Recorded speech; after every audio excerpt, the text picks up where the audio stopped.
Bonsoir, il y avait beaucoup d'agitation ce samedi. Je voulais commencer avec ces images impressionnantes des inondations du côté d'Escales dans le département du Pas-de-Calais où il est tombé plus de 50 mm de pluie en l'espace de 8 heures la nuit dernière et ce matin, transformant des rues en torrents. Il y avait pas mal de boue à déblayer. Et puis sur l'océan, comme prévu, une mer déchaînée avec des phénomènes de submersion comme vous le voyez ici sur la commune de Pornic. Des vagues qui ont malheureusement causé des dégâts sur le trait de côte ici.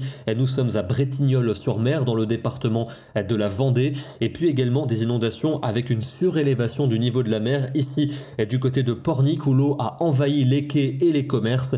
Et notez aussi que des cours d'eau du littoral ont débordé comme ici la crue de l'Odé à Quimper avec également des inondations observées dans certains quartiers. Revenons aux prévisions avec pour demain encore beaucoup d'agitation notamment sur les régions de la moitié nord, des pluies qui seront parfois orageuses et accompagnées de vent. Notez également un risque d'orage en direction de l'Ardèche. Ce sera plus lumineux du midi toulousain jusqu'au nord des Alpes et dans l'après-midi. Et nous allons retrouver un temps agité sur la moitié nord. Toujours ces mêmes averses parfois soutenues et orageuses avec du vent. Encore également de l'instabilité vers l'Ardèche mais un temps lumineux et du midi toulousain jusqu'à la Suisse. Et en soirée, on va retrouver à peu près la même situation. Toujours un risque de fortes pluies et d'orages en direction de l'Ardèche. Les températures de la matinée sont plutôt douces pour la saison avec en général entre 10 et 13 degrés et pour l'après-midi elles seront très douces dans le sud et dans l'est. On n'aura pas moins de 21 degrés à Grenoble, 23 à Toulouse et même 24 degrés en Corse. Pour lundi, encore de la pluie des Pyrénées en remontant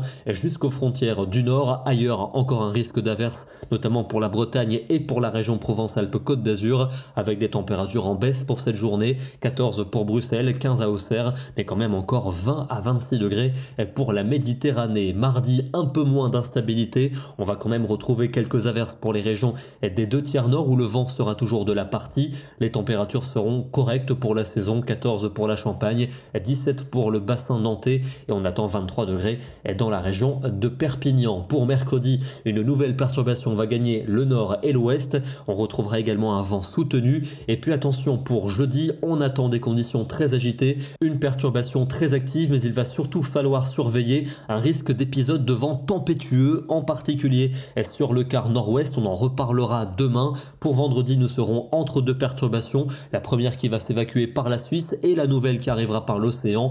Et à nouveau un temps très agité pour le week-end prochain. Beaucoup de pluie et beaucoup de vent. On aura bien sûr l'occasion d'y revenir dans nos prochains bulletins. Et on va terminer avec une photo qui symbolisait bien l'agitation de la journée. La très forte houle qui venait s'échouer du côté de Cap-Breton dans les Landes. Demain, nous serons le dimanche 29 octobre et nous fêtons les Narcisses. N'oubliez pas que l'on passe à l'heure d'hiver. À 3 heures, il sera 2 heures. On recule nos montres d'1 heure. Bonne soirée et à demain.